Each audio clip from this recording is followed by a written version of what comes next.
So, good morning to all. So, previous class we saw some physical properties and its related testing methods of aggregates. Coarse aggregate na enna, fine aggregate na enna. Can anyone say? Aggregate la என்னென்ன types இருக்கு? எப்போ ஒரு aggregate coarse ன்னு சொல்றோம், எப்போ fine aggregate ன்னு சொல்றோம்?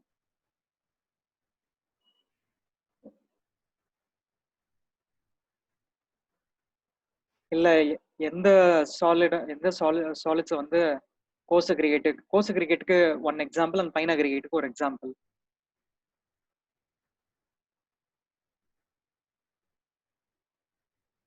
Is anyone?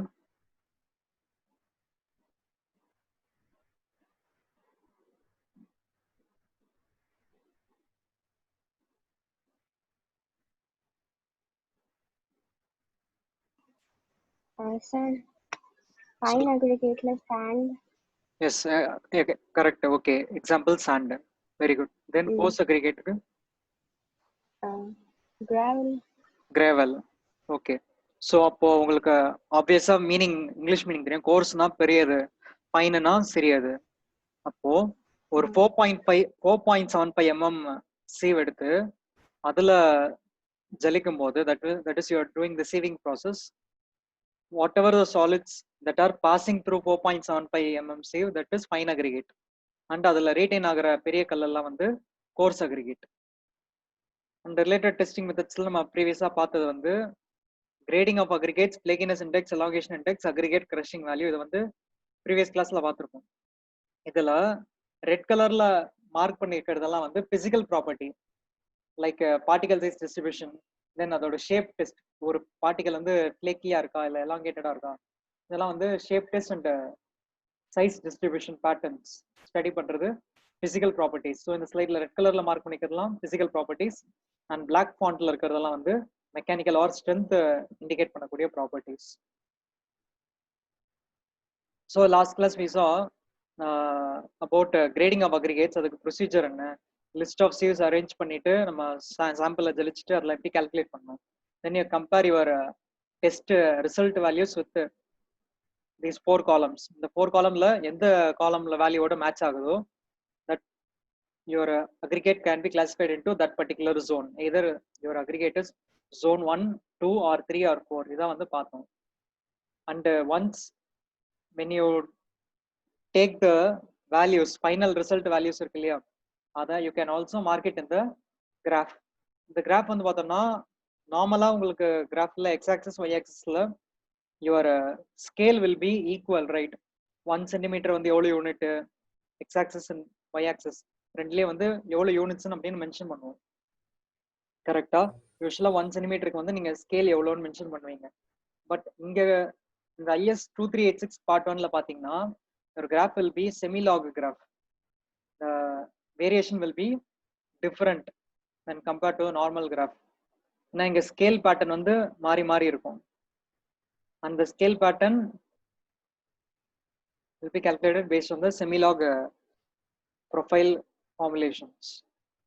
So இங்க நமக்கு physical property and mechanical property differentiate பண்ணி மார்க் பண்ணிருக்கோம் இல்லையா. பிசிக்கல் ப்ராப்பர்ட்டிக்கு பார்க்கணும்னா IS 2386 பார்ட் 1, மெக்கானிக்கல் ப்ராப்பர்ட்டிஸ் பார்க்கணும்னா அண்ட் டெஸ்டிங் மெத்தட்ஸ் பார்க்கணும்னா IS 2386 பார்ட் 4. ஸோ பார்ட் 1ல பிசிக்கல் ப்ராப்பர்ட்டி டெஸ்ட், பார்ட் 4ல மெக்கானிக்கல் ப்ராப்பர்ட்டி டெஸ்ட். இந்த டேபிள் 9 வந்து ஜென்ரல் கோட்ல இருந்து எடுத்திருக்கோம், IS 383. ஸோ இந்த மாதிரி different kind of code books இருக்கு. இப்போ இந்த சார்ட் பாருங்க, இட் இஸ் டேக்கன் ஃப்ரம் இந்த ரைட் சைட்ல பாருங்க, IS 2386 part 1. That is for physical property of aggregates. And in the x-axis you can have the aperture size in microns and mm. நம்ம different type of sieves use பண்றோம் இல்லையா. So x-axisல minimum என்னன்னு பாருங்க 75 micron, and x-axisல maximum பாருங்க it is 80 mm. இப்போ you can able to understand why we don't want to use normal graph. ஏன்னா ஒரு normal graph use பண்றதாண்டா you have to give notations for all the units. இப்போ நம்ம scale வந்து 1 to 25 போடுறோம்னு வச்சுக்கோங்களேன். x axis 1 centimeter equal to 1 unit அப்படின்னு போட்டோம்னா அப்போ நம்ம 25 யூனிட்ஸ் பண்றதுக்கு நமக்கு 25 சென்டிமீட்டர் அளவுக்கு கிராஃப் ஷீட் தேவைப்படும். அந்த மாதிரி நம்ம கம்பேர் பண்ணும்போது if you compare 75 micron and 80 mm, the difference between these two values are so high, so that it is not economical or not feasible to draw a normal conventional graph. That is why they are reducing the scales at different places. ஏன்னா 75 micron பார்த்தீங்கன்னா 0.075 mm, அது least value, maximum value is 80 mm. இந்த ரேஞ்சுக்குள்ள தான் நம்ம graph வரையணும். And the y-axis you have the percentage passing, which is the last column of result that you will get from the sieve analysis results. ஒரு example பார்க்கணும் அப்படின்னா நமக்கு zone 1, zone 2, zone 3, zone 4 4 zone இருக்கு இல்லையா, ஒரு ஜோனுக்கும் percentage passing என்ன லிமிட்ஸ்ல இருக்கணும் அப்படின்ட்டு கோட் புக்ல கொடுத்துருக்காங்க table 9ல. If you compare the same values and if you plot it in the semilog graph, you will get this kind of range. The graph indicates the lower limit and upper limit for zone 1 fine aggregate. So இப்போ உங்களோட soil வந்து zone 1 இருந்ததுன்னா உங்களோட test values வச்சு நீங்க graph plot பண்ணலாம். அப்படி plot பண்ணும்போது உங்க pattern, your profile should be within these two areas. இந்த red colour profile and blue colour profile, இந்த ரெண்டு ப்ரொஃபைலுக்கும் மத்தியில தான் உங்களோட டெஸ்ட் சாம்பிளோட ப்ரொஃபைல் இருந்தாகணும். அப்படி இருந்தாதான் இட் இஸ் கால்டு zone 1. இத தள்ளி போச்சுன்னா it is not zone 1. In that way you can compare your soil patterns in terms of particle size distribution to study the level of grading. அப்ப நமக்கு தெரியும் அந்த சாயில்ல வந்து என்னென்ன பார்ட்டிகல்ஸ் எவ்வளவு பேக்ட் ஆயிருக்கு அப்படின்ட்டு. The level of packed will give you more study or a more in-depth analysis of the possible amount of voids that can be present. So நீங்க அண்டர்ஸ்டாண்ட் பண்ணி பாருங்க, ஒரு வெல் பேக்டு சாயிலா இருந்ததுன்னா அந்த சாயில்ல most of the particles will have a uniform size, ஒரே போல சைஸ் இருக்கும் அண்ட் வாய்ட்ஸும் கம்மியா இருக்கும். பட் இதுவே வந்து லூஸ்லி பேக்டு சாயிலா இருந்ததுன்னா அங்க வந்து பார்ட்டிகல் சைஸ் வேல்யூஸ் வெவ்வேறு விதமா இருக்கும் அண்ட் வாய்ட்ஸும் அதிகமா இருக்கும். இதெல்லாம் வந்து ஃபர்தரா நம்ம you can study in soil kind of subjects. But இது ஒரு பேசிக் அண்டர்ஸ்டாண்டிங், எப்படி வந்து நமக்கு கிராஃப் பிளாட் பண்றாங்க, அந்த கிராஃப் லிமிட்ஸ் எப்படி இருக்கும்ட்டு. Because these values are taken from the standard IS code tables. So 4.75 mmC எடுத்தீங்கன்னா zone 1க்கு 90 to 100ல இருக்கணும், and 2.36 பார்த்தோம்னா 60 to 95 இருக்கணும். அப்ப அந்த கேஸ் 60 அப்படிங்கிறது வந்து lower limit, 95 அப்படிங்கிறது வந்து upper limit. Your value can be between the lower limit and upper limit. So this is some additional information regarding the sieve analysis grading. அடுத்து நம்ம வேற என்ன பார்த்தோம் last class, flakiness index, elongation index related to shape of the particles. So எந்த flakiness index with respect to thickness, and if your thickness of the particle is less than 0.6 times of the mean dimension, then the particle is flaky. அந்த மாதிரி எவ்வளவு particles இருக்கு அப்படிங்கறது percentage wise நம்ம கண்டுபிடிக்கணும் out of 200 number of stone samples. அதே போல தான் elongation index, you take the same 200 number of stone samples and check how many particles are elongated. Elongated க்கு என்ன definition கொடுத்திருக்காங்க, அந்த aggregate-ஓட largest dimension, which is the length, is greater than 1 4/5, which is 1.8 times of the mean dimension. அது நமக்கு எப்படி thickness gauge-ல use பண்ணனும், length gauge-ல use பண்ணனும் அப்படினு previous class பார்த்தோம். And those videos are uploaded in your Google Classroom. You can go back and refer to the physical properties. And the last which we saw in previous classes, crushing value, which is the representation of mechanical strength. ஒரு road நம்ம பார்த்தோம், types of pavement, flexible pavement, rigid pavement. அதாவது ஒரு தார் road and concrete road, ரெண்டு ரோடா இருந்தாலும் நமக்கு அந்த அக்ரிகேட் யூஸ் பண்ணணும் இல்லையா. ஸோ அங்க யூஸ் பண்ற அக்ரிகேட்டோட ஸ்ட்ரென்த் என்ன இருக்கணும் அப்படிங்கிற ஒரு இண்டிகேஷன் வேல்யூ தான் கிரஷிங் வேல்யூ. அதுக்கு நம்ம we have used CTM apparatus to determine the crushing value.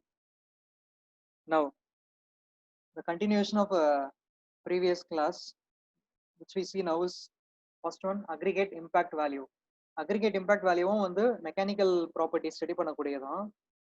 most of the procedure will be similar to the previous crushing value. crushing valueல வந்து பார்த்தோம்னா நமக்கு 3 sieve தான் தேவைப்பட்டது லாஸ்டா பார்த்த ப்ரீவியஸ் டெஸ்ட்ல. 12.5 mm sieve, 10 mm sieve and 2.36 mm sieve, 3 sieve இருந்தா போதும்.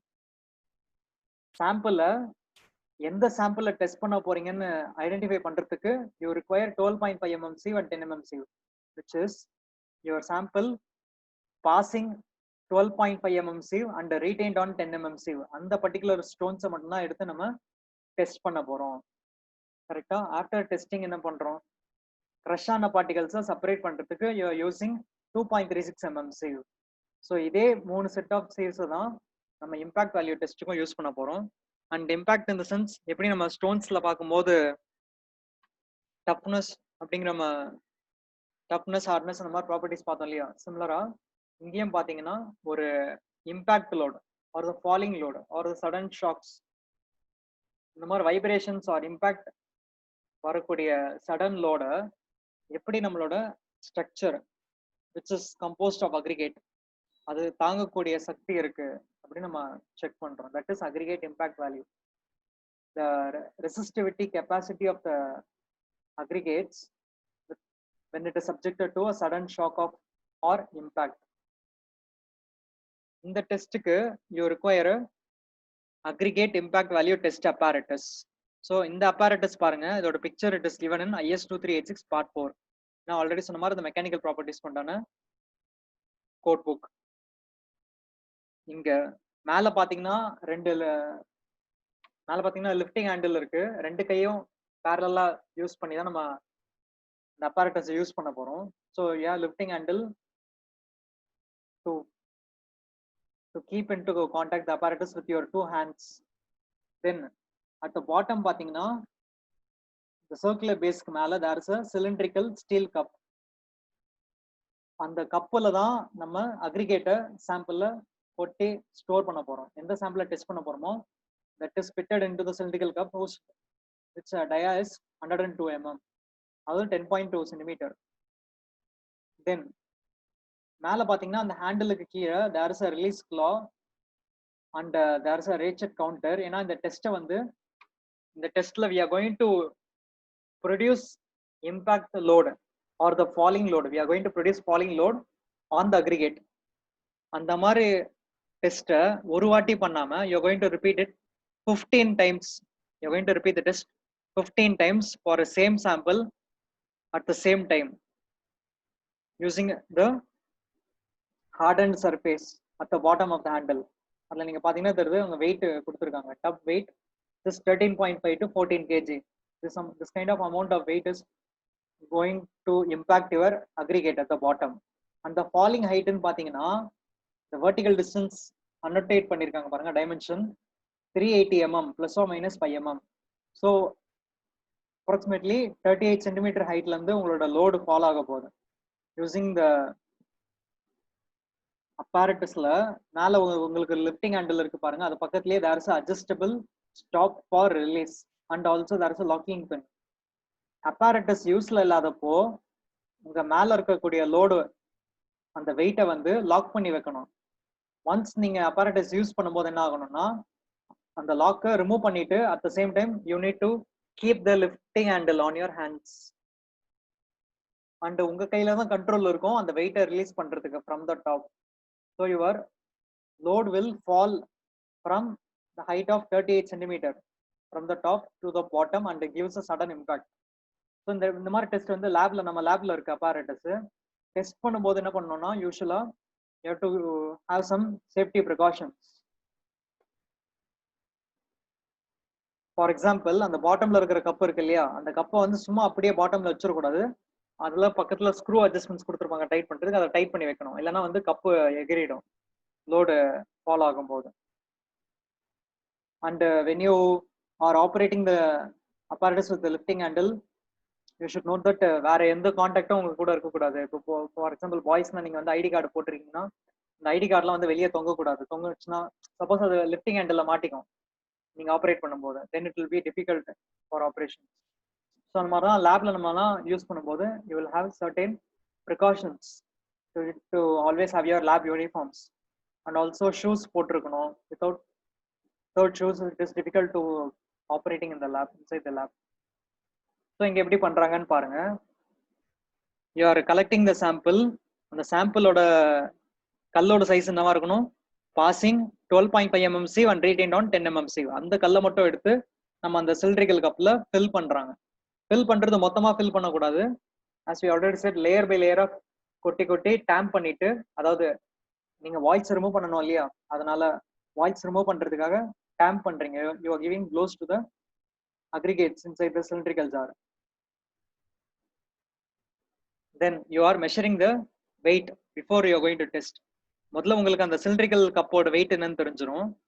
then you are now they are measuring the weight of both aggregate plus cylindrical cup. இந்த ரெண்டு வேல்யூஸ் வச்சு you can detect these two values and find the net weight of aggregates. இங்க பாருங்க, இதான் நம்ம aggregate impact value test apparatus. மேல grey கலர்ல mark பண்ணிருக்கிறது வந்து லிஃப்டிங் ஹேண்டில், லாக்கிங் பின், அந்த ரிலீஸ் ஹேண்டில் அதெல்லாம் இருக்கு. And at the bottom there is a weight. அண்ட் உங்களுக்கு அந்த கிரே கலர் அந்த ஆரஞ்சு கலர் இந்த ரெண்டு அப்பாரட்டஸ் செட்டுக்குலயும் பாத்தீங்கன்னா ஒரு ஹூக் மாதிரி இருக்கும். அட் த ஜங்ஷன் இந்த இடத்துல பாத்தீங்கன்னா, என்னோட மவுஸ் தெரியுற இந்த இடத்துல பாத்தீங்கன்னா there is a hook arrangement between the lifting handle and the weight. Once நம்ம அந்த ஹேண்டில் லிஃப்ட் பண்ணி ஆப்ரேட் பண்ணும்போது தான் இந்த ஹூக் வில் ஆட்டோமேட்டிக்லி ரிலீஸ்.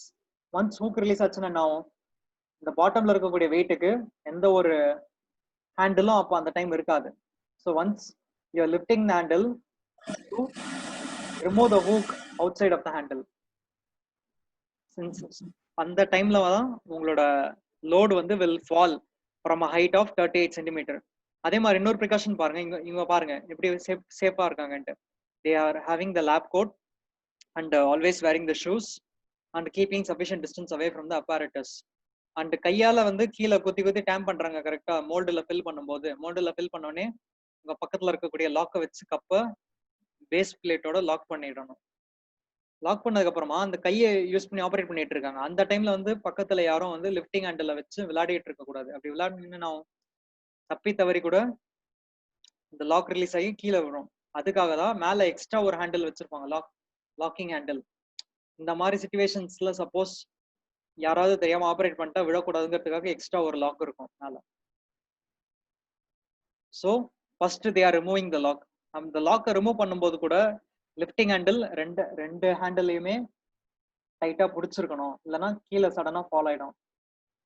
அதோட வெயிட் பாத்தீங்கன்னா உங்களுக்கு தெரியும், 13 to 14 kg வெயிட். ஸோ அதை தாங்கி பிடிக்கணும் ரெண்டு கையால.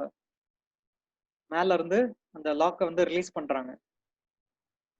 இங்க வெர்டிகலா ஒரு லாக்கை ரிலீஸ் பண்ணாங்களா, அதுக்கு முன்னாடி என்ன பண்ணிருப்பாங்கன்னா ஆக்சுவலா இந்த இடத்துல ஹாரிசான்டலா ஒரு லாக் இருக்கும், அந்த லாக்கை ரிலீஸ் பண்ணிருப்பாங்க. அதுக்கப்புறமா தான் இந்த வெர்டிகலா இந்த லாக்கை ரிலீஸ் பண்ணாங்க. ஸோ 2 லாக்ஸ் இருக்கு டோட்டலா. தென் இப்போ அவங்க லாக்கை ரிலீஸ் பண்ணிட்டாங்க. Now the apparatus is ready for giving the impact load. இப்போ அவங்க வச்சிருக்கிற பொசிஷனை பாருங்க, லிஃப்டிங் ஹேண்டில் வச்சிருக்கிற position. This is the initial phase. இந்த பொசிஷன்ல இருந்து இப்போ அவங்க ஹேண்டில் லிஃப்ட் பண்ணணும். ஹேண்டில் ஏன் மேல லிஃப்ட் பண்ணணும்னா, மேல லிஃப்ட் பண்ணி ப்ரீவியஸ் பிக்சர்ல பார்ப்போம், இந்த ஹேண்டில் இருக்கு இல்லையா, மேல லிஃப்ட் பண்ணும்போது என்ன ஆகும்னா இந்த ஸ்க்ரூவோட இடிக்கும். இந்த grey colour handle will be impacting the screw at the top. அப்படி இம்பாக்ட் ஆகும்போது ஆட்டோமேட்டிக்கா நான் அந்த டைம்ல கீழே இருக்கக்கூடிய இந்த ஹூக் வந்து ரிலீஸ் ஆகும். ஹூக் ரிலீஸ் ஆகும்போது இந்த ஆரஞ்சு கலர் வெயிட் இருக்கு இல்லையா, that cup weight will fall below from 38 centimeter height. So இப்போ ஒரு பாருங்க, இது இனிஷியல் பேஸ். அடுத்த பேஸ்ல they have lifted the handle so that the hook is released and the cup weight is fallen from a height of 38 centimeter directly impacting the aggregate on the cylindrical jar. இதான் வந்து procedure. இந்த மாதிரி 15 times பண்ணணும்னு சொன்னேன் இல்லையா. அடுத்து என்ன பண்ணணும்னா they will lower the handle. இதுக்கப்புறம் என்ன பண்ணணும், ஹேண்டில் லோவர் பண்ணணும். why? because to again lock the hook at the bottom and take it up. ஓகேவா? ஃபர்ஸ்ட் இப்படி இருக்கும் இனிஷியல் பேஸ்ல. தென் ஹேண்டில் லிஃப்ட் பண்ணதுக்கு அப்புறமா வெயிட் கீழே விழும். இப்போ ஹேண்டில் லோவர் பண்ணி வெயிட் ரிலீஸ் பண்ணிக்கிறாங்க, திருப்பி அதோட ஒரிஜினல் பொசிஷனுக்கு கொண்டு வராங்க. இந்த 3 ஸ்டெப் ப்ராசஸ் இருக்கு இல்லையா, இந்த 3 ஸ்டெப் ப்ராசஸ் வந்து 15 டைம்ஸ் பண்ணணும்.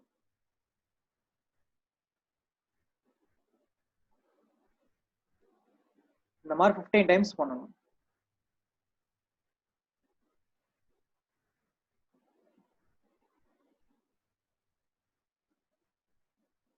So this kind of operation is repeated for 15 times on the number of losses given. அது ஏன்னா ஒரு இம்பாக்ட் மட்டும் நம்ம வச்சு ஐடென்டிஃபை பண்ண முடியாது. Number of losses 15 according to procedure, Indian standard code procedure. இப்போ now we can able to see after removing the impacted sample out of the mold, you use the 2.36 mm sieve to separate your crushed or impact ஒரு particle impact ஆனதுனால என்ன ஆயிருக்கும், சில stones வந்து break ஆயிருக்கும் இல்லையா, தூள் தூளா இருக்கும். அந்த மைன்யூட் பார்ட்டிகல்ஸ் எல்லாத்தையும் ஃபில்டர் பண்றாங்க using 2.36 mm sieve, and they are going to weight only the particles or the aggregate passing 2.36 mm sieve. அதை ஒரு சின்ன கப்ல கலெக்ட் பண்ணிட்டு அந்த கப்பை எடுத்து வெயிட் போட்டு பாக்குறாங்க. அக்ரிகேட் பாசிங் 2.36 mm sieve, அதோட வெயிட் ப்ரொபோர்ஷன் வெயிட் மட்டும் எவ்வளோன்னு பாக்குறாங்க. தென் your final formula is weight of fraction, that is the weight of the minute particles passing 2.36 mm sieve divided by the total weight of the material taken at the initial stage. இந்த ரெண்டையும் divide பண்ணி you express it in form of percentage. இதுல இருந்து என்ன அர்த்தம்னா, impact value is it directly proportional to strength or indirectly proportional? Can anyone say? டைரக்டா இன்டைரக்டா, அதாவது டைரக்ட்லியா இல்ல இன்வெர்ஸ்லியா? இம்பாக்ட் வேல்யூ கம்மியா இருந்தா ஸ்ட்ரென்த் கம்மியா அதிகமா?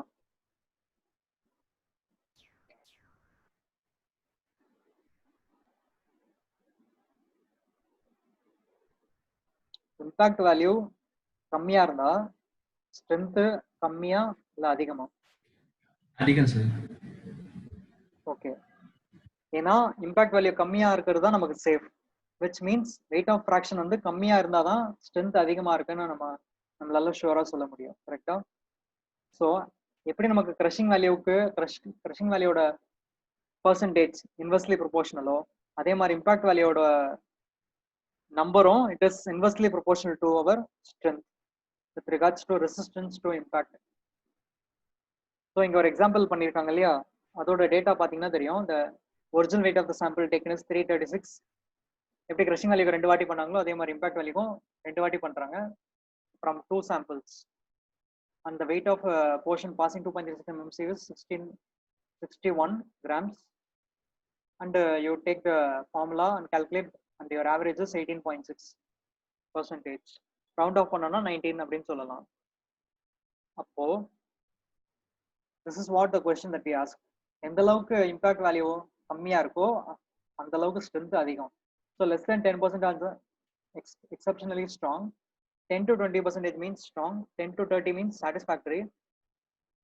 And but if it is greater than 35, it is considered as weak. And with you compare these standard values with respect to application பார்த்தோம்னா, ரோட்ல ஃபர்ஸ்ட் 3 இருக்கு இல்லையா, பிட்டுமினஸ் கான்கிரீட், HDBC, DBM, அதெல்லாம் வந்து type of the layers that are placed on the flexible pavement. Bituminous macadam, WBM, surface dressing, premix carpet, so different kind of layers. And ஒரு லேயருக்கும் பாத்தீங்கன்னா the range is 24 to 30% குள்ள இருக்கு. And concretingல bottoms layersல பார்த்தோம்னா that is other than wearing surface. Wearing surfaceங்கிறது top layer. Other than wearing surface means beneath the top layer. The relax பண்ணியிருக்காங்க limit 45% வரைக்கும். But top surface பொறுத்த வரைக்கும் இந்த கான்கிரீட் ரோட்ல 30% தான் இருக்கணும். அதுல யூஸ் பண்ற அக்ரிகேட் அதோட impact value. This is our inference. So இன்ஃபரன்ஸ்னா என்னன்னு புரியுதா? நம்ம ஒரு டெஸ்ட் பண்றோம், நமக்கு ஒரு வேல்யூ கிடைக்குது, அந்த வேல்யூவை வச்சு நம்ம என்ன அண்டர்ஸ்டாண்ட் பண்ணிக்கிறோம் அப்படிங்கிறது தான் inference. Usually these inference is taken from the IS codes or previous journals. முன்னாடி வந்து நிறைய ரிசர்ச் பண்ணிருப்பாங்க இல்லையா, அந்த ரிசல்ட்ஸ் வந்து நம்ம வந்து கம்பேர் பண்ணிக்கலாம். அடுத்த மெக்கானிக்கல் ப்ராப்பர்ட்டி பாத்தீங்கன்னா அக்ரிகேட் அப்ரேஷன் வேல்யூ. இதுக்கு யூஸ் பண்ற இதுக்கு வந்து நிறைய மெத்தட்ஸ் இருக்கு. பட் நம்ம பார்க்க போற testing method for abrasion is Los Angeles abrasion test. this is used to measure the hardness of the aggregates.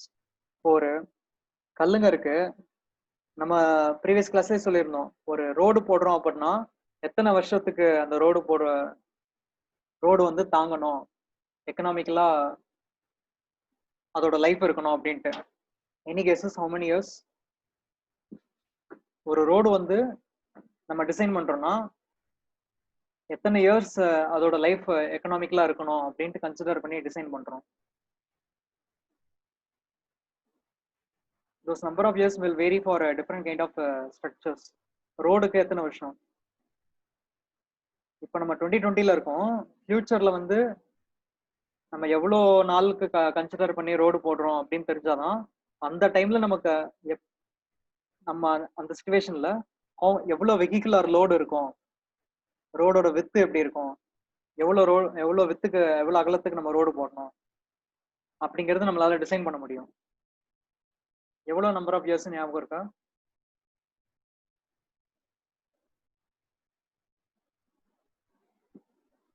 15 sir? 30 years. இப்போ ஒரு பில்டிங் எடுத்துக்கிட்டோம்னா நம்ம 100 இயர்ஸ் 70 இயர்ஸ் அந்த மாதிரி வந்து டிஃப்ரெண்ட் கைண்ட் ஆஃப் ரேஞ்சஸ் வச்சுக்கலாம். 60 to 70 இயர்ஸ் நார்மலி. ரோடுக்கு வந்து 30 இயர்ஸ். அப்போ 2020ல இருக்கும்போது நமக்கு 2050 30 வருஷம் கழிச்சு எவ்வளோ வெஹிகுலர் லோட்ஸ் இருக்க போது ப்ரொஜெக்ஷன் பண்ணிட்டு நம்ம டிசைன் பண்ணணும். ஸோ அந்த மாதிரி டிசைன்ல நம்ம இதை நம்ம ஏன் சொல்றோம்னா, நாள் ஆக ரோட்ல உங்களுக்கு தெரியும் எவ்வளோ டேமேஜஸ் இருக்கு அப்படின்னு சொல்லிட்டு. டாப் சர்ஃபேஸ் லேயர்ல அக்ரிகேட்ஸ்லாம் வந்து ஈஸியா வேர் அண்ட் டேர் ஆக்ஷன் மூலியமா நமக்கு ரிலேட்டிவ் ரப்பிங் ஆக்ஷன் இருக்கு இல்லையா, இந்த between the tyres of the wheel and the aggregates. So அந்த ஆக்ஷன் வந்து எந்த அளவுக்கு ரெசிஸ்ட் பண்ண முடியுது நம்மளோட aggregates, that is your relatable hardness property. Hardness ப்ராப்பர்ட்டியை நம்ம லேப்லயே டெஸ்ட் பண்ணி பார்க்கலாம், ஒரு சிமுலேஷன் மாதிரி. பின்னால என்ன நடக்க போகுது அப்ளிகேஷன் அப்படிங்கிறது முன்னாடியே நம்ம லேப்ல அனாலிஸ் பண்ணி டெஸ்ட் பண்றோம் ஒரு லோடை கொடுத்து. So that is abrasive charge அப்படின்னு சொல்லலாம். நம்ம லோடை வந்து லேப்லயே கொடுக்குறோம் இல்லையா, லேப்ல கொடுக்கக்கூடிய லோடை வந்து அப்ரசிவ் ஆக்ஷன் அப்படின்னு சொல்லலாம். You give the abrasive action using the steel balls. You can see how it is used. Los Angeles abrasion test இதை பார்த்துருக்கீங்களா, ஞாபகம் இருக்கா? லேப்ல strength of materials lab ground floor வந்திருப்பீங்க சிவில் இன்ஜினியரிங் பிளாக்ல. நீங்க சேர்ஸ்லாம் போட்டு உட்காந்துருப்பீங்க, பக்கத்துல வந்து உள்ள என்டர் ஆனவொடனே ரைட் சைட்ல இருக்கும், பார்த்துருக்கீங்களா? ஞாபகம் இருக்கா? Yes sir. ஓகே. ஸோ இங்க பாத்தீங்கன்னா there is a rotating cylinder. இந்த சிலிண்டருக்குள்ள சிலிண்டர்லயே the top surface there we have access cover. ஒரு நம்மளோட சாம்பிள்ஸையும் அந்த ஸ்டீல் பால்ஸ் சொன்னோம் இல்லையா, லோடு கொடுக்குற ஆக்ஷன், இந்த ஸ்டீல் பால்ஸ் அண்ட் சாம்பிள்ஸ் ரெண்டையும் வந்து இந்த ஆக்சஸ் கவர் அந்த கேட்டை ஓபன் பண்ணிட்டு அதுக்குள்ள ஃபில் பண்ணுவோம் சிலிண்டருக்குள்ள. And you can see at the bottom அந்த லெஃப்ட் பிக்சர்ல there is a tray to catch the sample after the test. நம்ம ஒரு சாம்பிள் ஸ்டீல் பாலும் இந்த சிலிண்டர் ரொட்டேட்டிங் சிலிண்டருக்குள்ள போட்டுட்டு சிலிண்டர் நல்லா சுத்த விடும் போது என்ன ஆகும்னா அக்ரிகேட்ஸும் ஸ்டீல் பால்ஸும் மோதிக்கிட்டே இருக்கும் கண்டினியூஸா. That will give our that abrasive action or the abrasive charge. இதுக்காக we are going to use 47 mm steel balls. And பக்கத்துல இருக்கிற சுவிட்ச் கண்ட்ரோல்ஸ் பாத்தீங்கன்னா ஆன் ஆஃப்காக இருக்கும். And the side there will be a revolution counter. நம்ம சுத்த விடுறோம் இல்லையா, நம்ம மேனுவலா கவுண்ட் பண்றது கஷ்டம் எத்தனை ரெவல்யூஷன் சுத்துதுன்ட்டு. தேர் இஸ் அ லிமிடேஷன் எத்தனை நம்பர் சுத்த விடணும் அப்படின்னு சொல்லிட்டு, எந்தெந்த அக்ரிகேட்ஸ்க்கு எப்படி சாம்பிள் நம்ம எப்படி கலெக்ட் பண்ணா அதுக்கு எப்படி டெஸ்ட் ப்ரொசீஜர் பண்ணணும்னு ஒரு ரூல் இருக்கு. அதை பேஸ் பண்ணி நம்ம நம்பர் ஆஃப் ரெவல்யூஷன்ஸ் கவுண்ட் பண்ணுவோம், எத்தனை வாட்டி சுத்துது சிலிண்டர். சுத்தி முடிச்சதுக்கு அப்புறமா you take into account in such a way that your access cover is at the bottom. இப்போ வந்து நமக்கு ஃப்ரண்ட்ல தெரியுது இல்லையா, ஃப்ரண்ட் வியூல தெரியுது இல்லையா, அதை வந்து பாட்டம்ல வர அளவுக்கு நம்ம ட்ரம்மை சுத்தி விட்டுறோம். ட்ரம்மை சுத்தி விட்டு பாட்டம்ல ஆக்சஸ் கவர் கழட்டி அந்த சிலிண்டர்ல இருந்து அப்ரசிவ் ஆக்ஷனுக்கு அப்புறமா இந்த ரிமைனிங் சாம்பிள்ஸும் அந்த ஸ்டீல் பால்ஸ் எல்லாத்தையும் நம்ம கலெக்ட் பண்ணிக்கிறோம் பாட்டம்ல. ஏன்னா திறந்து எடுத்து வார முடியாது இல்லையா, அதனால கிராவிடேஷனல் ஆக்ஷன் மூலியமா நம்ம அப்படியே கொட்டிடலாம், சிலிண்டர்ல இருந்து டெஸ்ட் பண்ண சாம்பிள கொட்டிடலாம், ஸ்டீல் பாலையும் கலெக்ட் பண்ணிக்கலாம். கலெக்ட் பண்ணிட்டு அதுக்கப்புறம் நம்ம என்ன பண்றோம்னு பார்ப்போம். And additionally, if you see 700 mm dimensions inside dia உள்ள வந்து எப்படி இருக்கும் அப்படின்னு சொல்லிட்டு நமக்கு இங்க டிராயிங்ல காட்டுறாங்க. அந்த width இப்படி பார்த்தோம்னா we have 500 mm dimensions inside. and the axis of rotation பாருங்க, உங்களுக்கு வந்து the axis of rotation the arrow mark காமிச்சிருக்காங்க, எந்த டைரக்ஷன் வந்து ரொட்டேட் ஆகும் அப்படின்னு சொல்லிட்டு. and நம்ம சொன்னோம் இல்லையா இந்த abrasion test, Los Angeles abrasion testக்கு why it is called Los Angeles abrasion? This mission is called Los Angeles mission. Since you are testing the abrasive action using this particular mission, it is called Los Angeles abrasion testing. And in the method you can have 7 different kind of samples. அந்த 7ல ஏதாவது ஒரு sample நீங்க வந்து choose பண்ணிக்கலாம் உங்க டெஸ்டிங்க்கு. It can either be called as sample A or B or C up to G. இந்த மாதிரி 7 விதமான ஆப்ஷன்ஸ் இருக்கு. You can pick any one option. And இந்த ஆப்ஷன்லாம் எப்படி வேரியா இருக்கு, ஒரு சாம்பிளுக்கும் இன்னொரு சாம்பிளுக்கும் ஒரு டீமுக்கும் இன்னொரு டீமுக்கும் என்ன வேரியேஷன் இருக்கு அந்த மாதிரி பார்த்தோம்னா, இப்போ for example team 1 or team A sample A collect பண்றாங்கன்னா அதுல இருக்கக்கூடிய அக்ரிகேட்ஸோட பார்ட்டிகல் சைஸ் டிஸ்ட்ரிபியூஷன் வேரியபிளா இருக்கும். இந்த பார்ட்டிகல்ஸோட சைஸ் வந்து it will vary from 40 mm to 10 mm.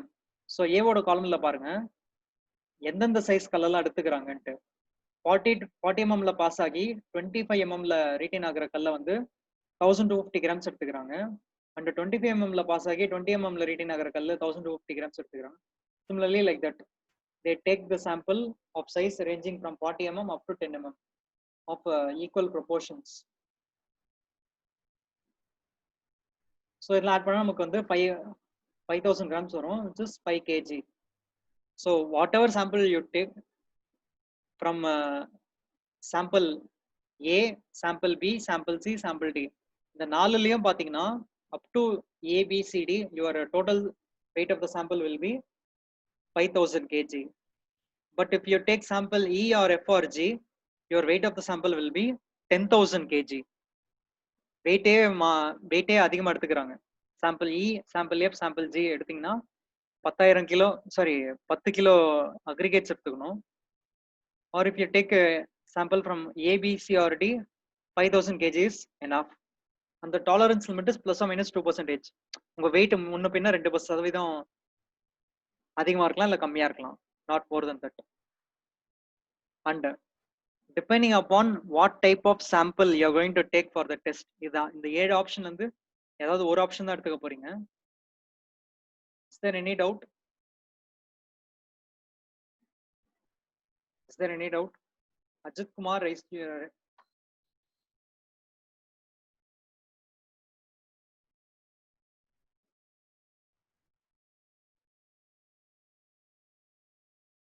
Is there any doubt?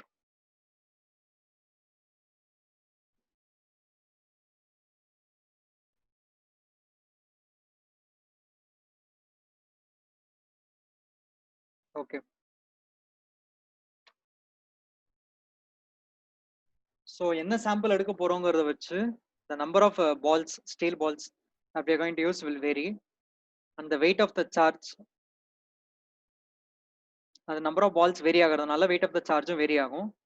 And number of revolutions, இப்போ சொன்னோம் இல்லையா முன்னாடியே இந்த ட்ரம்மை வந்து ரொட்டேட் பண்றோம் அப்படின்னு சொல்லிட்டு, ரொட்டேட் பண்றோம்னா 5000 kg சாம்பிள் எதெல்லாம், சாம்பிள் ABCD, அது எல்லாத்துக்கும் your number of revolution is up to 500. ஏன்னா 5 கிலோ சாம்பிள் தான் எடுக்கிறோம். But for sample E, F and G, your weight will be 10 kg or 10,000 grams. In that case, the number of revolution will be twice, which is 1000 revolutions. Number of revolution means எத்தனை வாட்டி அந்த ட்ரம்மை சுத்த விடணும் அப்படிங்கிறது தான் அந்த number. அதை வந்து நம்ம கவுண்ட் பண்ணிக்கலாம் மிஷின்லயே. So initially once you select your sample and அதை வந்து ட்ரை பண்ணிக்கிறாங்க ஓவன்ல. After drying it in oven, you take the sample and remove the access cover of the rotating drum, and you place all your sample inside the cylinder along with the steel balls. First sample எல்லாத்தையும் pour பண்றாங்க. அதுக்கப்புறம் the required number of steel balls எத்தனையோ அதை வந்து நம்ம place பண்ணிடுறோம் inside the cylinder. And you lock the cylinder, you lock the access cover of the cylinder and the screws. Initially நம்ம test start பண்றதுக்கு முன்னாடி the counter இதான் revolution counter starting 0ல இருக்கும். மிஷின் ஆன் பண்ணி once your revolution rotation நடக்க the counts increase ஆயிட்டே இருக்கும். So after n number of revolution, ஏன் n number of revolution சொல்றேன்னா your revolutions may be either 500 or 1000 depending on the sample. After n number of revolution, you take the tested sample out of the axis along with the steel balls. Then after that, இப்போ நமக்கு நிறைய minute particles கிடைச்சிருக்கும் இல்லையா, so you have to separate your sample by using the 1.7 mm sieve. Particular sieve use பண்ணி நம்ம pass ஆகிற particles தனியாகவும் retain ஆகிற பார்ட்டிகல்ஸ் செப்பரேட்டாகவும் பிரித்து வச்சுக்கிறோம்.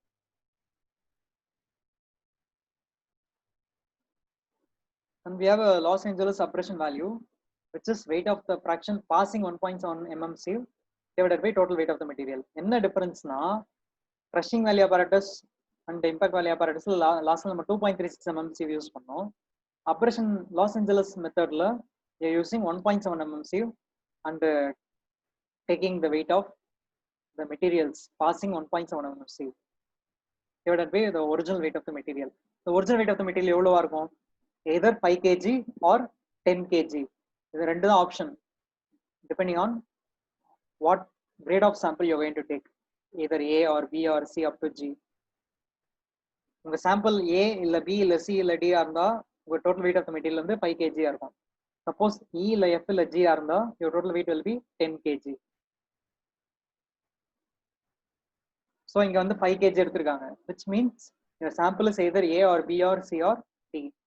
And numeratorல பாருங்க, the weight of fraction which is passing the 1.7 mm sieve after the operation test, which is 1291, and you take the percentage value, which is 25.8%. So operation பொறுத்த வரைக்கும் wear and tear அந்த resistance பத்தி நம்ம measure பண்ணோம்னா எந்த அளவுக்கு value கம்மியா இருக்கோ that represents the highest with respect to the abrasive action. And based on the applications, you can interpret the results, which is your inference, maximum permissible abrasion value. இப்போ தெரியுதா, உங்களுக்கு வந்து ஒரு லிமிட் செட் பண்றாங்க, இந்த limit இந்த வேல்யூக்கு தாண்டி போச்சுன்னா ஸ்ட்ரென்த் கம்மி, அதை வந்து நம்ம ரிஜெக்ட் பண்ணணும்னு சொல்லிட்டு they are calculating it for different layers of the flexible road pavement. இதான் நம்ம வந்து ஸ்டாண்டர்ட் டேபிளேஷன். இதில் தான் நம்ம வேல்யூ ஃபில் பண்ணிட்டு கால்குலேட் பண்ணுவோம். First we take the original weight of the sample, which is either 5 kg or 10 kg. Then weight of aggregate retained after the 1.7 mm sieve and loss of weight. இப்போ இங்க எப்படி பண்றாங்கன்னா weight of passing டைரக்டா கண்டுபிடிக்க மாட்டேங்கிறாங்க, இன்டைரக்டா கண்டுபிடிக்கிறாங்க. weight of retained எடுத்துட்டு அதுக்கப்புறமா ஒரிஜினல் வெயிட்டோட மைனஸ் பண்றாங்க, ரெண்டுமே சேம் தான். பட் இங்க என்ன டிஃபரன்ஸ்னா weight of aggregate retained எடுத்துட்டு பெரிய பெரிய பார்ட்டிகல்ஸ் எடுத்துட்டு அதை ட்ரை பண்ணிட்டு அதுக்கப்புறமா வெயிட் போட்டு பார்ப்பாங்க. அதுக்கப்புறமா தான் they are checking the loss of weight, W1 minus W2 indicating the weight of aggregates that have passed the 1.7 mm sieve. Then you calculate the percentage wear and average value of abrasion value using the Los Angeles testing. Then இன்னைக்கு லாஸ்டா பார்க்க போறது வந்து ஒரு physical property. Fineness modulus is a physical property which is important objective questions இருக்கு இல்லையா, உங்களுக்கு இந்த காம்படிட்டிவ் எக்ஸாம்ஸ்ல அப்ஜெக்டிவ் क्वेश्चनல இந்த மாதிரி கைண்ட் ஆஃப் ப்ராப்பர்ட்டி வந்து டைரக்டா கேட்கறதுக்கு வாய்ப்பு இருக்கு. இதை நம்ம எப்படி அண்டர்ஸ்டாண்ட் பண்ணிக்கிறோங்கிறது. ஃபைனஸ் மாடுலஸ் அப்படிங்கிறது ஒரு ப்ராப்பர்ட்டி. நம்மளோட சாம்பிள்ஸ் இருக்கு இல்லையா, கோர்ஸ் அக்ரிகேட்டா இருக்கட்டும் இல்ல ஃபைன் அக்ரிகேட்டா இருக்கட்டும் இல்லைன்னா ஆல் இன் அக்ரிகேட், 3 விதமான அக்ரிகேட்ஸ் நம்ம பார்த்துருக்கோம் டெஃபினிஷன்ஸ்ல IAS 383. அவுட் ஆஃப் இந்த 3 அக்ரிகேட்லயும் ஆவரேஜா ஒரு பார்ட்டிகல் ஒரு சாம்பிளோட ஆவரேஜ் சைஸ் என்ன அப்படின்னு நம்மளால சொல்ல முடியும் அப்படின்னு பார்த்தோம்னா that kind of a property is called fineness modulus. Why? Because initially first நம்ம பார்த்த டெஸ்ட் வந்து grading of aggregates, கரெக்டா?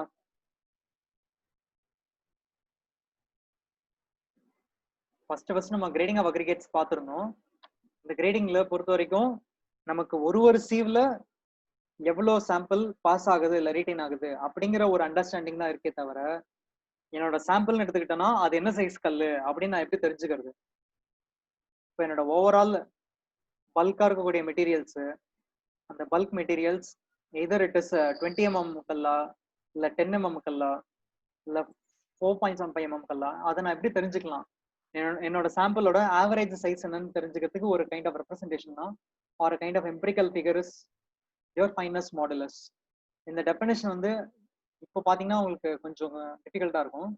ப்ரொசீஜர் இல்லைன்னா ஒரு எக்ஸாம்பிள் பார்ப்போம் அண்ட் இந்த வேல்யூஸும் லேட்டரா பார்க்கலாம். ஒரு அக்ரிகேட்டுக்கும் ஒரு வேல்யூ செட் பண்ணிருப்பாங்க. இந்த வேல்யூ இந்த ரேஞ்சுக்குள்ள இருந்தா ஃபைன் அக்ரிகேட் அப்படின்னு சொல்லிட்டு. ஸோ 2 to 3.5 ரேஞ்சில் இருந்தா ஃபைன் அக்ரிகேட், 3.5 to 6.5 இருந்தா ஆல் இன் அக்ரிகேட், 5.5 to 8 இருந்தா கோர்ஸ் அக்ரிகேட். அண்ட் உங்களோட வேல்யூ இருக்குல்ல ரெட் கலர்ல மார்க் பண்ணிடுவோம் பாட்டம்ல. ஏன்னா ஃபைன் அக்ரிகேட்டோட classification, fine aggregate can be further classified into fine sand, medium sand, coarse sand. Code புக்ல என்னன்னு பார்த்தோம், நேச்சுரல் சாண்ட், மெக்கனைஸ் சாண்ட்னு பார்த்தோம். அது வந்து based on availability or nature or processing. இங்க வந்து based on particle size or average size of the பார்ட்டிகல்னு பார்த்தோம்னா fine sand, medium sand, coarse sand. Fine அக்ரிகேட்டை ஃபர்தரா கிளாசிஃபை பண்றோம். ஸோ அந்த 2 to 3.5 அப்படிங்கிற அந்த ரேஞ்ச் இருக்கு இல்லையா, அந்த ரேஞ்சை 3 பார்ட்டா பிரிக்கிறாங்க. 2.2 to 2.6 ரேஞ்சில் இருந்தா ஃபைன் சாண்ட், 2.6 to 2.9 இருந்தா மீடியம் சாண்ட், 2.9 to 3.2 இருந்ததுன்னா கோர் சாண்ட். இப்போ இந்த வேல்யூவோட இந்த வேல்யூ எப்படி கண்டுபிடிக்கணும் அப்படிங்கிறது தான் நமக்கு இம்பார்ட்டன்ட். அது கண்டுபிடிச்சோம்னா we can know what type of aggregate our soil is. அதுக்கு ஒரு எக்ஸாம்பிள் பார்ப்போம். assume that you take a 1000 gram sample, அதாவது 1 கிலோ கல் எடுத்துக்கிறீங்க, கல்லோ இல்ல மண்ணோ உங்க சாயில் எடுத்துக்கிறீங்க. எடுத்துட்டு you are testing it using a number of sieves 4.75. இப்போ நம்ம எடுத்துக்கிட்ட சாம்பிள் வந்து ஃபைன் அக்ரிகேட், அதனால 4.75 இருந்து ஸ்டார்ட் பண்ணாதான் ரீசனபிளா இருக்கும் ஃபைன் அக்ரிகேட்டுக்கு. ஸோ அந்த சீவ்ல இருந்து பாட்டம்ல டிசெண்டிங் ஆர்டர்ல போய்கிட்டே இருக்காங்க. 2.36, 1.18, அப்புறம் இருக்கிறது வந்து 600 மைக்ரான், 300 மைக்ரான், 150 மைக்ரான். அதை தான் எம்எம்ல போட்டிருக்காங்க. 0.6 mm, 0.3 mm and 0.15 mm. 1 mm will be equal to 1000 microns. இந்த ரிலேஷனை ஞாபகம் வச்சுக்கோங்க. 1 mm is equal to 1000 microns. So 600 micron will be equal to 0.6 mm. So இந்த லிஸ்ட் ஆஃப் அரேஞ்ச்மெண்ட்ல சீவ்ஸ் அரேஞ்ச் பண்ணிக்கிறாங்க. அண்ட் நம்ம முன்னாடி பார்த்தோம் இல்லையா ஃபர்ஸ்ட் சீவ் அனாலிசிஸ், அதே தான் இங்கே பண்றாங்க. யூஆர் வெயிட் போட்டு பார்க்குறாங்க 1000 gram samples and you dumping the sample on the top of the sieve and ஜலிக்கிறாங்க, சேவ் பண்றாங்க. மொத்தமாக சேவ் பண்ண என்ன ஆகும், பார்ட்டிகல்ஸ் வந்து அதோட பார்ட்டிகல் சைஸை பொறுத்து டிஃபரன்ஸ் சீவ்ஸ்ல ரீட்டைன் ஆகும். So they are measuring the weight retained. 4.75 mm சீவ்ல எந்த வெயிட்டும் ரீட்டைன் ஆகல. அதுக்கப்புறம் ஃபர்தரா பார்த்தோம்னா அடுத்தடுத்த சீவ்ஸ்ல கொஞ்சம் பார்ட்டிகல்ஸ் ரீட்டைன் ஆகுது. 2.36 mm 100 கிராம் ரீட்டைன் ஆகுது. அதுக்கப்புறம் 1.18 250 கிராம் ரீட்டைன் ஆகுது. இந்த மாதிரி இண்டிவிஜுவல் வெயிட் வந்து எடுத்து போட்டிருக்காங்க காலம் 2ல. ஓகே, நெக்ஸ்ட் ஆன் காலம் 3 you have cumulative weight retained. Cumulative weight in the sense second காலம்ல இருக்க வேல்யூவை சம்மேஷனா ஆட் பண்ணிட்டே போறோம். நம்ம அப்படி ஆட் பண்ணும்போது லாஸ்ட் என்ன தெரியுது, 150 மைக்ரான் வரைக்கும் பார்த்தோம்னா 1000 grams of the sample is retained. All your sample is retained on 150 mm micron. அது கீழே வந்து பாஸ் ஆகல அப்படிங்கிறது தான் இதோட understanding. Then they take the cumulative percentage of the weight retained. இதான் ஒரு டிஃபரன்ஸ் சீவ் அனாலிசிஸ்க்கும் ஃபைனஸ் மாடலர்ஸ்க்கும்.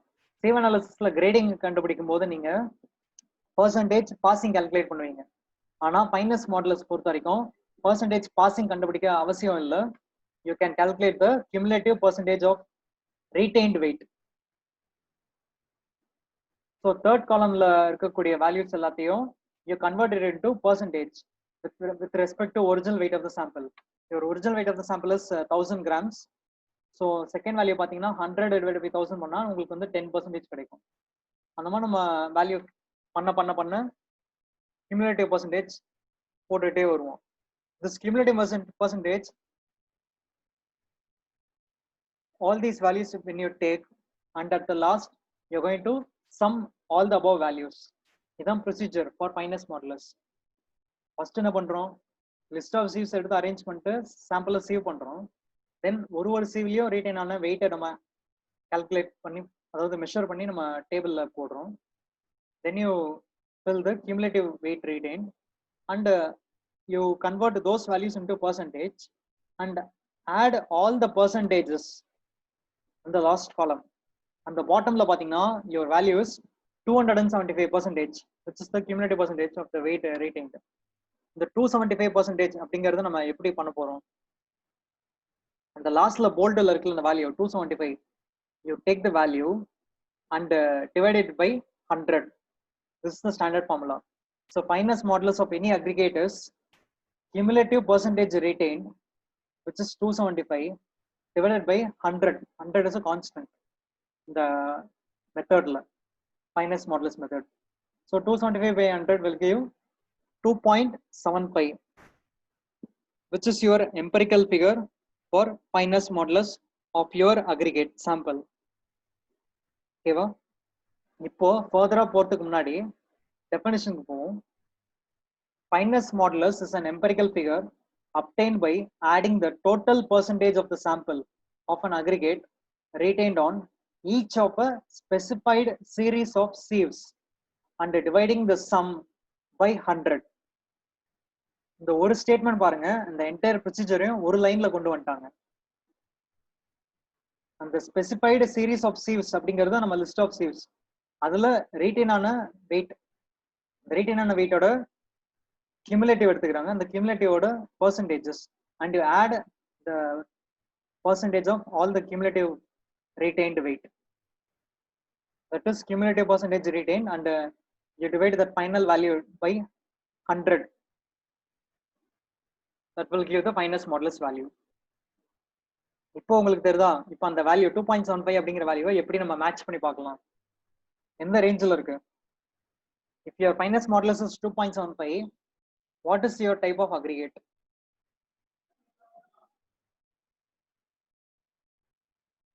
உங்களுக்கு கிடைச்ச டெஸ்ட் வேல்யூ வந்து 2.75 answer. then what type of aggregate your sample is?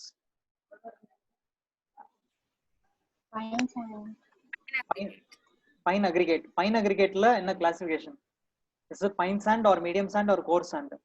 Medium sand. medium sand. So we come to this kind of a conclusion. இப்போ medium சாண்ட்னு தெரிஞ்சிருச்சு. இந்த 2.75 அப்படிங்கிற நம்பருக்கு என்ன அர்த்தம் அப்படின்னு பார்ப்போம். இங்க கீழே பேராகிராஃப் கொடுத்துருக்காங்க பாருங்க. finest modulus of fine aggregate is 2.75. it means the average value of aggregate is in between the second sieve and the third sieve. இந்த 2.75ங்கிறது ஜஸ்ட் ஒரு நோட்டேஷன் மட்டும்தான், அதுக்கு எந்த ஒரு யூனிட்டும் கிடையாது. ஓகேவா? அண்ட் இதை நம்ம ஒரு எம்எம் கூடவோ இல்ல மைக்ரான் கூடவோ கம்பேர் பண்ணி பார்க்க ஆசைப்படுறீங்கன்னா தென் இந்த 2.75 அப்படிங்கிற நம்பர் எந்த ரெண்டு இன்டீஜருக்கு நடுவுல இருக்கு? 2 அப்படிங்கிற இன்டீஜருக்கும் 3 அப்படிங்கிற இன்டீஜருக்கும் நடுவுல தான் 2.75 அப்படிங்கிற ஒரு ஃபிராக்ஷன் நம்பர் இருக்கு. கரெக்டா? அதை நம்ம அப்படியே சீவ்ஸோட கம்பேர் பண்ணி பாருங்க. நம்ம என்னென்ன சீவ்ஸை யூஸ் பண்ணோம் அப்படிங்கறத லெஃப்ட்ல இருந்து ரைட்டு, சின்ன நம்பர்ல இருந்து பெரிய நம்பர் வரைக்கும் போட்டு பாருங்க என்னென்ன சீவ்ஸ் யூஸ் பண்ணோம்ட்டு. 150 mm மைக்ரான் ஃபர்ஸ்ட் சீவ், அடுத்து செகண்ட் சீவ் என்ன யூஸ் பண்ணோம் பாட்டம்ல இருந்து நம்ம பாக்குறோம். 150 mm மைக்ரான், அப்புறம் 300 mm மைக்ரான், அப்புறம் 600 mm மைக்ரான், அந்த மாதிரி நம்ம எழுதிக்கிட்டே போறோம். இப்போ நம்ம சொன்னோம் இல்லையா 2.75 அப்படிங்கிற நம்பர் வந்து 2 அப்படிங்கிற இன்டீஜருக்கும் 3 அப்படிங்கிற இன்டீஜருக்கும் நடுவுல இருக்குன்ட்டு. இத எப்படி நம்ம கம்பேர் பண்ணிக்கலாம்னா செகண்ட் சீவுக்கும் தேர்ட் சீவுக்கும் நடுவுல அப்படிங்கிற மாதிரி நம்ம கம்பேர் பண்ணிக்கலாம்.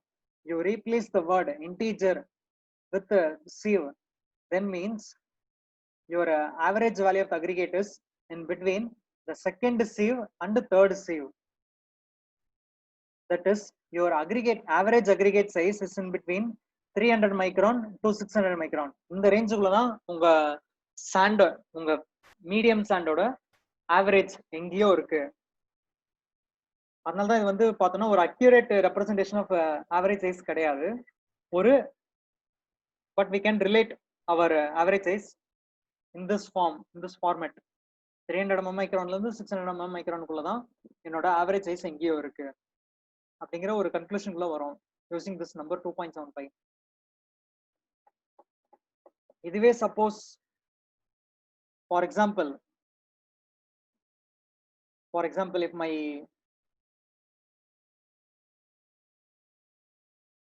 okay, if for example if my soil இல்லனா இப்போ என்னோட சாம்பிளோட ஃபைனஸ் மாடுலஸ் 5.7 அப்படின்னா என்ன அர்த்தம்?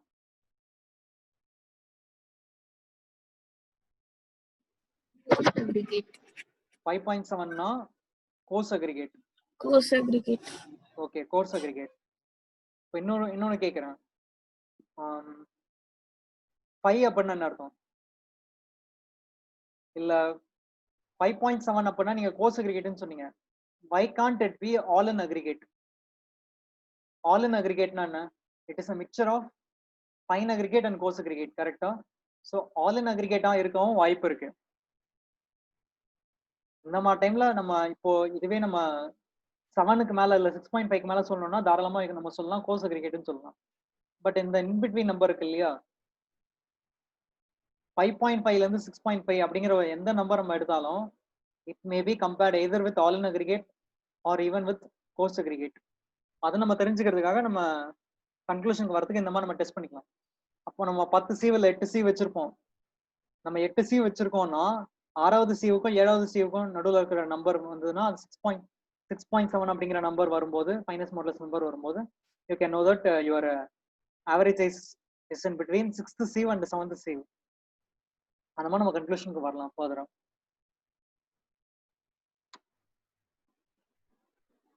So can able to follow or is there any doubt?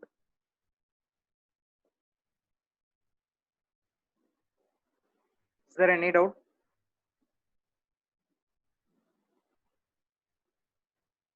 No, sir. நம்ம ஸ்டார்டிங்ல ஒரு டேபிள் பார்த்தோம் இல்லையா, ஃபைன் அக்ரிகேட்டோட 4 zone grading pattern percentage passing table ஒன்று பார்த்தோம். அதே டேபிள் இருக்கக்கூடிய அந்த வேல்யூஸ் ஜோன் 1 நம்ம ஃபைன் அக்ரிகேட் வந்து எய்தர் ஜோன் 1ல இருக்கலாம், இல்ல ஜோன் 2ல இருக்கலாம், இல்ல ஜோன் 3ல இருக்கலாம், ஜோன் 4ல இருக்கலாம். அதை நம்ம கம்பேர் பண்ணி பார்த்தா தான் தெரியும் test result. And now they are given a data comparing fineness modulus with the individual particular zone. So in the zone sample na adoda fineness modulus enna range la irukum, which is 2.71 up to 4 varaikum irundadna it is zone 1.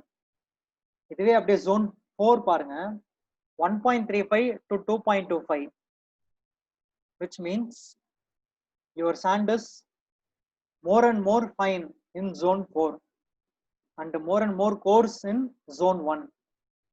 இந்த மாதிரி நம்ம வந்து differentiate பண்ணி representation தெரிஞ்சுக்கலாம். Your sand is coarser in zone 1 and much more finer in zone 4. அதனால தான் உங்களுக்கு percentage passing பார்த்தீங்கன்னா உங்களுக்கு zone 1ல much of the sample is passing on the top sieve, correct? And போக போக bottom sieve ல பார்த்தீங்கன்னா only few percentage of the sample is passing in at the bottom sieves. 600 micron, 300 micron, 150 micronலாம் அதிகபட்சமே 34% of the sample தான் pass ஆகுது. But zone 4 பாருங்க, zone 4 there is a possibility of 100% of sample passing 600 micron sieve. ஏன்னா sand எல்லாமே வந்து அவ்வளோ ஃபைனா இருக்கு, அவ்வளோ minute பார்ட்டிகலா இருக்கு. இதான் நம்ம representation. So is there any doubt? You can post your attendance in the chat.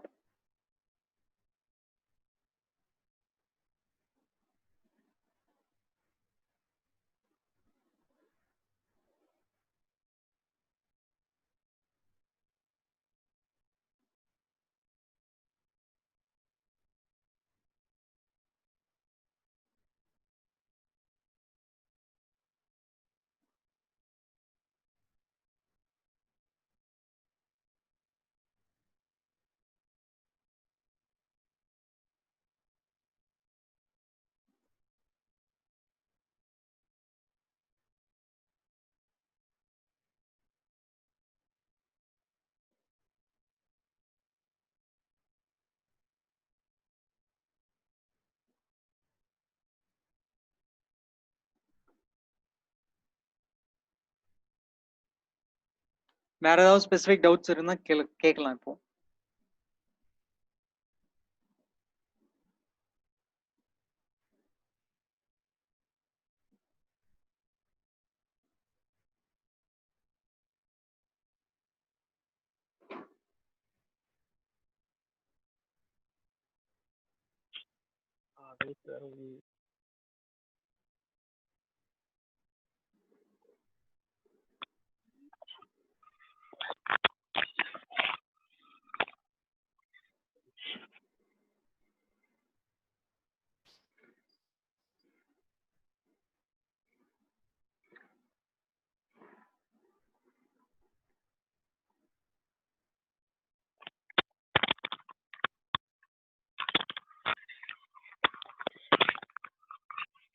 So எல்லாரும் அட்டெண்டன்ஸ் போட்டாச்சா?